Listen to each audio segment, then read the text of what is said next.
XUV 700 car ఎక్సలెంట్గా ఉంది. చూస్తుంటే అబ్బా ఇవాళే కొనేయాలనిపిస్తుంది.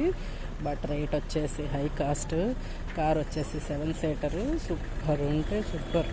మహీంద్రా వాడిది కారు, డీజిల్ బండి. సో టైర్స్ చూడండి ఎంత ఉన్నాయంటే ఇంతలా ఉన్నాయి ఆ టైర్స్ కూడా.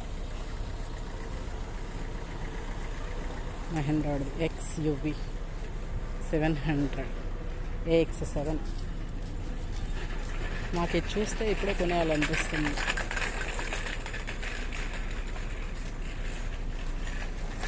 ఎంత బాగుందో అమ్మ జీవితం అనిపిస్తుంది. సూపర్ అంటే సూపర్ ఉంది. కార్ మాత్రం ఎక్సలెంట్ ఉంది. ప్లీజ్ నచ్చితే లైక్ చేయండి ఈ వీడియో. Thank you friends.